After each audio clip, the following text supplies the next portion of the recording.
2 doppiette, 4 gol in 3 giornate di campionato, quando un anno fa ne aveva segnato soltanto 1 e per farne 4 erano servite le prime 10 giornate di stagione. Marcus Thuram è partito col botto quest'anno, ha iniziato la stagione con dei numeri che hanno fatto sollevare una domanda piuttosto scomoda tra i membri della nostra community, ma non è che questa clausola da 85 milioni di euro rischia di diventare troppo bassa per il nostro attaccante?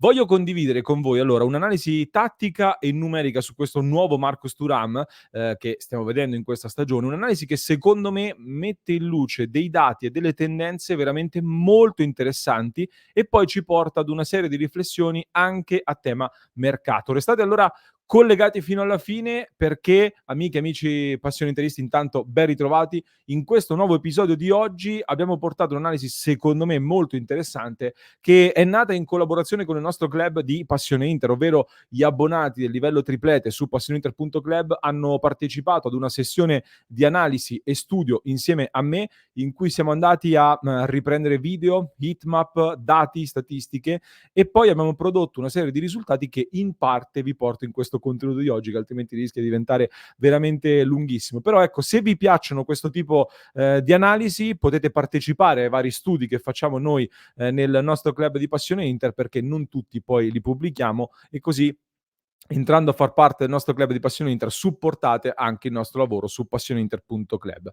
Partiamo allora in questa analisi con una rapida heatmap che è fondamentale per iniziare il nostro discorso. Condivido lo schermo. Le heatmap rappresentano le prime 3 partite della scorsa stagione confrontate con le prime 3 partite di quest'anno.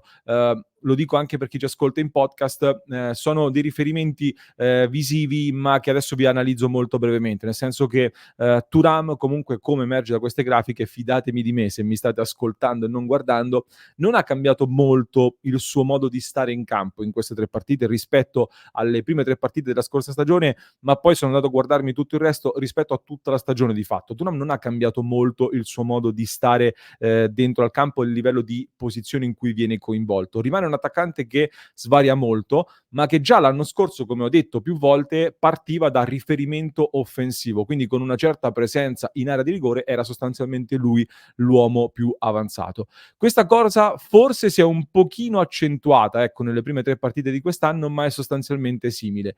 L'unica piccola differenza che abbiamo visto, secondo me, è con il Lecce, dove giocando in coppia con Taremi, Thuram ha attaccato un po' di più dal centro-destra, mentre di solito quando gioca con Lautaro Martinez parte di più da sinistra, dove giocava per esempio anche in Germania, ma facendo un ruolo diverso. Comunque, contro il Lecce c'è da dire che era anche una difesa a 4, quindi un po' diverso, è stata una sola partita. Però qui stiamo analizzando comunque quelli che sono i primi segnali, io vi invito però a tenere d'occhio questa cosa. Dunque, dovessero giocare ancora insieme Thuram e Taremi, fateci caso se Thuram appunto gioca di più sul centro-destra rispetto a quando gioca con Lautaro Martinez. Dopodiché passiamo ai numeri e i numeri secondo me cominciano a farci vedere invece qualcosa di ancora più interessante. La condivido proprio velocemente perché non ho fatto una tabella molto bella graficamente, mi scuso. Sto lavorando per migliorare le mie abilità grafiche, ma non sono ancora un grafico. I dati sono interessanti, ma fino ad un certo punto, nel senso che secondo me sono più interessanti le letture che poi andiamo a dare ai dati. Quindi che cosa ho fatto? Cosa sono queste tabelle? Ho confrontato i dati delle prime 3 partite di questa stagione di Thuram, sono le uniche partite chiaramente che abbiamo a disposizione in questo momento della nuova stagione di Thuram, li ho confrontati intanto con i dati delle prime 3 partite dell'anno scorso, poi con i dati di 3 partite in cui ho considerato, Thuram al top della forma, cioè Napoli-Inter, Inter-Udinese e Lazio-Inter. Sono 3 partite consecutive in campionato in cui Thuram è andato sempre in gol, ha fatto un gol in ogni partita, quindi è probabilmente il suo periodo di top della forma ed era, a febbraio. E poi questi dati delle prime 3 partite di quest'anno li ho confrontati anche con i dati di tutta la scorsa stagione, in modo da poter trovare delle tendenze e magari delle conferme a delle ipotesi che avevo in mente che in effetti poi sono state confermate. Perché che cosa emerge da questi dati e dalle letture, che ne abbiamo dato insieme al club di Passione Inter? Nel confronto tra le prime 3 giornate di quest'anno e le prime 3 giornate dell'anno scorso, emerge che a parità di expected goals, cioè i gol che ci si aspettava che segnasse Thuram in base a quello che ha prodotto in fase offensiva. Thuram ha segnato quest'anno 4 gol, l'anno scorso invece soltanto 1. Aveva prodotto 1,69 di expected goals in queste prime 3 partite segnando 4 gol, l'anno scorso con 1,66 di expected goal ha segnato 1 gol soltanto. Ha tirato di più verso la porta avversaria, 3,6 tiri a partita, l'anno scorso 2,6 tiri a partita, e ha tentato il doppio dei dribbling, quindi sta dribblando anche di più rispetto alla scorsa stagione. Interessante come abbiamo evidenziato che è calata la percentuale di precisione dei passaggi riusciti, cioè i passaggi riusciti sono calati in percentuale. Questo perché abbiamo visto, analizzando ancora più in profondità i dati, che ha aumentato del 65% i passaggi progressivi, che sono più difficili, cioè l'anno scorso indovinava più passaggi, giocando più o meno la stessa quantità di palloni, perché faceva passaggi più semplici, anche più vicini. Quest'anno ne sta sbagliando di più, ma perché sta provando passaggi più complicati, progressivi, cioè in avanti, a guadagnare campo, a guadagnare la profondità. Nel confronto tra le prime 3 partite di quest'anno e il periodo top della scorsa stagione, emerge che nel periodo top ha segnato 3 gol, ma con un totale di 2,78 expected goals. Quest'anno invece, come dicevo, 4 gol li ha segnati con 1,69 di expected goal. Quindi con molti meno expected goal ha segnato 4 gol. Nel suo periodo top dell'anno scorso ha segnato 3 gol, ma con molti più expected goals. Significa che l'anno scorso si è anche mangiato qualche gol in più, qui ha convertito meglio, con maggiore precisione e in maniera significativa. Nel confronto poi con la scorsa stagione sono emerse 5 cose molto interessanti. La prima: la percentuale di tiri in porta sui tiri totali che tenta si è alzata dal 37,7% della scorsa stagione, cioè su 100 tiri 37,7 volte centrava lo specchio della porta. Quest'anno è salito al 63,6%. Su 100 tiri, appunto, il 63,6 volte centra la porta. Questo perché sta provando anche qualche tiro da più vicino, ma in generale ha proprio migliorato la sua precisione. Numero 2, ha più che raddoppiato i tiri in porta per 90 minuti, quindi proprio in termini di tiri sta tirando di più e sta centrando di più la porta ogni 90 minuti in ogni partita. E poi ha raddoppiato i gol per tiro, cioè per ogni tiro segna il doppio rispetto all'anno scorso. L'anno scorso impiegava il doppio dei tiri sostanzialmente per fare i gol che invece sta tenendo come ritmo quest'anno.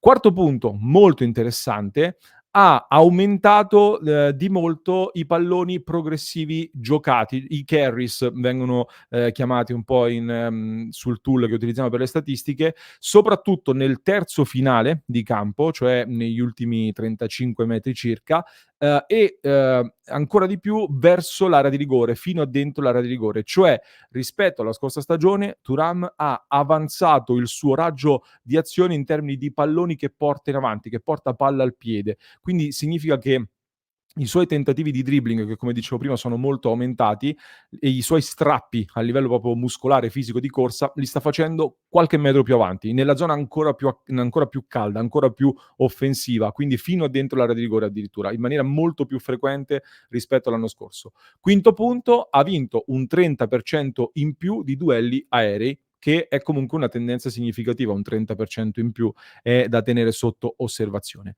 Facciamo allora le nostre conclusioni sulla base di questi dati. Sono curioso di leggere anche vostre analisi aggiuntive, eventualmente, che possono accendersi qualche lampadina su quello che abbiamo detto. Prima cosa, è chiaro che sono soltanto 3 partite, quindi potrebbero essere anche dei dati casuali. Semplicemente potrebbe essere stato più fortunato del previsto in questo avvio di stagione Thuram. Quindi è chiaro che dovrà confermare poi queste cose durante l'arco della stagione per poter dire tutto quello che andremo a dire adesso. Però per il momento abbiamo solo questi dati a disposizione, visto che la stagione è appena iniziata, però ci possono dare questi dati alcune indicazioni per delle tendenze poi da monitorare, e ci possono dare degli spunti per fare delle conclusioni, anche senza sbilanciarci troppo, ma delle conclusioni da analizzare poi anche nelle prossime settimane. La prima cosa che mi viene da dire quindi è anche che anzi la cosa più importante che mi viene da dire secondo me, su Thuram a questo punto è che, l'anno scorso quando, è arrivato, Thuram aveva iniziato un lavoro da centravanti. Lui è stato preso, per fare quel ruolo lì e abbiamo detto spesso di come il papà Lilian Thuram, ha più volte ribadito che solo Ausilio aveva visto in Marcus questo potenziale anche da, attaccante di poter diventare un centravanti. In realtà, parentesi, chi ci segue dal 2021 sa che ne parlavo anch'io, ma non è un discorso per vantarmi, è un discorso che sapete che io speravo molto di prendere Thuram e di farlo diventare l'attaccante dell'Inter con queste modalità qua, prima ancora che venisse accostato a noi subito dopo l'addio di Lukaku, quindi ci puntavo da tanto. Quindi sono molto contento di questa evoluzione che sta avendo. Comunque l'anno scorso, come vi dicevo, a me aveva dato l'impressione di un giocatore che stava studiando tantissimo, proprio ragionava tanto su quello che doveva fare. Quindi inizialmente secondo me aveva delle difficoltà proprio perché ragionava sulle indicazioni tattiche di Inzaghi, sul capire i movimenti e come farsi trovare pronto. Poi si è sciolto ed è esploso durante l'arco della stagione. L'anno scorso quindi ha acquisito tutta la parte tattica e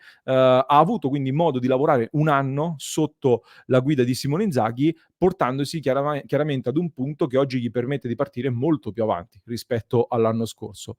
In più, però, e questo è il punto vero secondo me, quest'anno ha lavorato tanto sulla finalizzazione e anche sul colpo di testa, visto i numeri che vi dicevo prima, e i primi risultati, come ci dicono i numeri, secondo me si stanno vedendo. Cioè ha lavorato proprio sul completare quelle caratteristiche che già aveva, quelle tattiche che gli ha insegnato Inzaghi, è andato a mettere nel suo bagaglio delle skills, diciamo così, quello che riguarda di più proprio il finalizzatore, la punta, quello che deve fare dentro l'area di rigore. Lui i movimenti già li faceva l'anno scorso, quest'anno li fa ancora più offensivi, ancora più accentuati, per quelli che sono i numeri che vi dicevo, ma in più ha lavorato proprio sull'aspetto di finalizzazione. Unito a questo, attenzione a Lautaro Martinez. Ne parlavo anche in altri 2 contenuti che trovate sul nostro canale. Mi è sembrato di vedere in questo inizio di stagione un Lautaro Martinez ancora più mobile e ancora più altruista. Non che non lo fosse, è sempre stato un giocatore molto altruista, ottimo per giocare in coppia in attacco, ma, mi sono chiesto: questo altruismo che in questo momento è ancora un po' più spinto secondo me, è perché non è al top della forma oppure sta tornando fuori proprio quest'anima più da rifinitore di Lautaro Martinez. Io, in realtà mi sono fatto un'idea un po' differente, nel senso che Lautaro e Thuram secondo me sono entrambi attaccanti fortissimi, ma per giocare insieme, cioè in un attacco a 2 con un altro attaccante a fianco e si stanno incastrando molto bene in termini di caratteristiche. Quindi insieme in questa Inter così offensiva, che gioca con palleggio, che gioca come vuole Inzaghi, si completano molto, molto bene. Quindi la mia sensazione è che, forse quest'anno la differenza di gol tra Lautaro e Thuram alla fine potrebbe essere più equilibrata, non più sbilanciata così tanto dalla parte di Lautaro Martinez, come era stato per esempio l'anno scorso.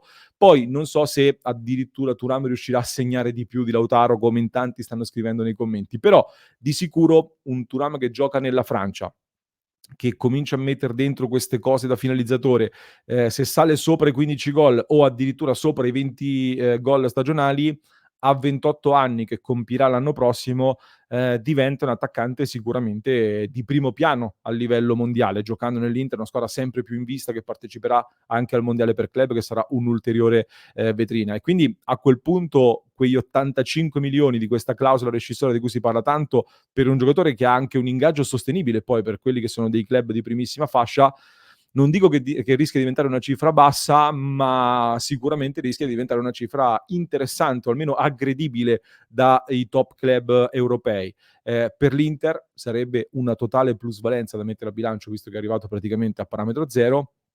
Anzi, poi, prestiamo attenzione anche ad un altro fattore: visto che la clausola per essere esercitata, va pagata in un'unica soluzione subito, immediatamente, attenzione perché ci sono club, come ad esempio anche il Manchester United, che per pagare a rate, sono disposti anche a pagare di più della clausola per poter rateizzare, l'impatto. Quindi si potrebbe andare ancora più su in termini di cifra.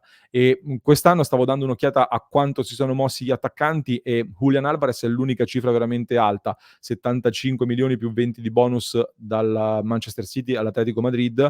Julian Alvarez ha 3 anni in meno di Thuram, non è una differenza così enorme di età. Poi in realtà non si sono mossi grandissimi attaccanti per grandissime cifre. Il più alto è Zirkzee con circa 45 milioni, poi Dovbyk e Sorloth mi sa che sono i più pagati sopra i 30 circa. Però è stato un mercato questo molto particolare.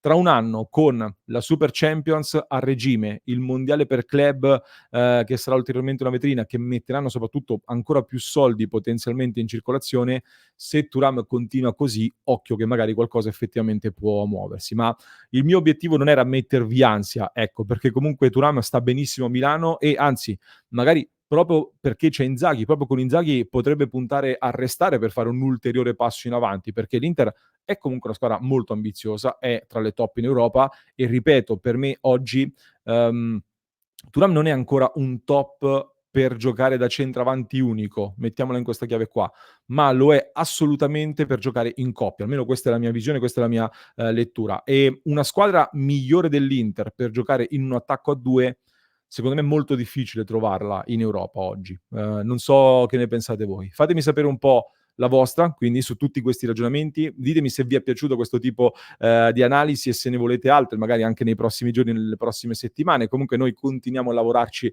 nel club di Passione Inter per ragionare su questo e non solo, su www.passioneinter.club. Se siete arrivati fino a qui, scrivetemi nei commenti quanti gol segnerà Marcus Thuram quest'anno. Voglio sapere da voi, secondo me Thuram segnerà numero di gol. Scrivetemi questo nella chat, nei commenti qui sotto. Vi lascio con un altro approfondimento che trovate in descrizione per chi ci ascolta in podcast, mentre per chi ci segue da YouTube vi basta cliccare qui.